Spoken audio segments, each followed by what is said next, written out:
ఒకప్పుడు ముఖ్యమంత్రిగా ఉన్నవారు. అలాంటిది ఇప్పుడు తాజాగా మీడియా అంతా లిక్కర్ మాఫియా మీద డైలీ థ్రిల్లర్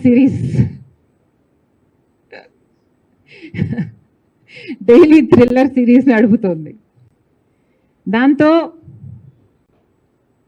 వైసీపీ వాళ్ళకు భయం పుట్టుతుంది. సహజంగానే జగన్మోహన్ రెడ్డి గారు ఆ భయాలని అడ్రస్ చేయడానికి, వాళ్ళకి సెక్యూరిటీ కలిగించడానికి మాట్లాడుతున్నారని క్లియర్గా అర్థమవుతుంది.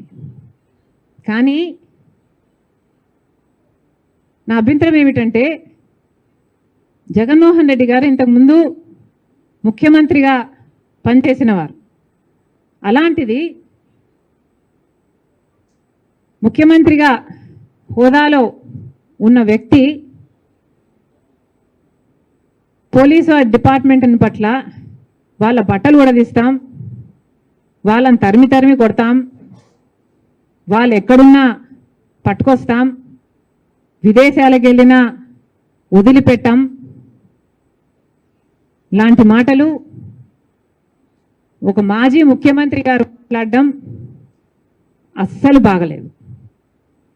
ముఖ్యమంత్రిగా ఉన్న రోజుల్లో మీరు పోలీసు వ్యవస్థని ఎలా వాడుకున్నారో జనాలు మర్చిపోలేదు.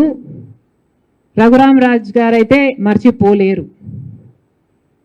కాదంబరి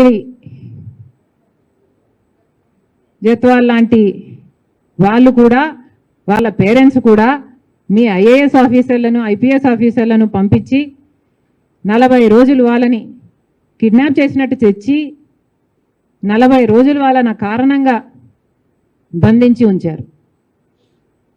అలా వాడుకున్న మీరు పోలీసు వ్యవస్థ గురించి, పోలీసుల గురించి ఇంత తక్కువ చేసి మాట్లాడడం ముఖ్యమంత్రి స్థాయిలో ఉన్న వాళ్ళకి తగదని నా పర్సనల్ ఒపీనియన్. అసలు లిక్కర్ మాఫియా జరిగింది అని మీ మీద ఆరోపణలు ఉన్నాయి. మరి అలాంటప్పుడు ముఖ్యమంత్రిగా మీరు ఎలా వ్యవహరించాలి? రాజశేఖర్ రెడ్డి గారు అయితే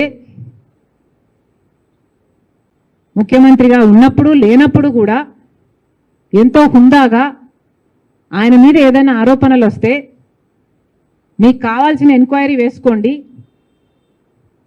even on the floor of the house I remember నాన్నగారికి చెప్పారు, రాజశేఖర్ రెడ్డి గారు అన్నారు, మీకు కావాల్సిన ఎంక్వైరీ మీరు వేసుకోండి, సిబిఐ ఎంక్వైరీ వేసుకోండి, నా తప్పు ఉంటే నన్ను ఉరి తీయండి అని కూడా అన్నాడు రాజశేఖర్ రెడ్డి గారు. మరి జగన్మోహన్ రెడ్డి గారు కూడా మీ ఏ తప్పు లేకపోతే మీరు ఎందుకు మాట్లాడలేకపోతున్నారు? మీరు వెళ్ళండి, అసెంబ్లీకి వెళ్ళండి, on the floor of the house on record చెప్పండి, ఏ ఎంక్వైరీ కావాలంటే ఆ ఎంక్వైరీ వేసుకోండి. మీరు సిబిఐని పిలుస్తారా, లేకపోతే సిట్టింగ్ జడ్జితో చేపిస్తారా? మీరు ఏ ఎంక్వైరీ కావాలంటే ఆ ఎంక్వైరీ వేసుకోండి, నా తప్పు లేకపోతే నన్ను ఉరి తీయండి అని మీరు అనలేకపోతున్నారు అంటేనే మీరు దోషి అని ప్రజలకు అర్థమవుతుంది.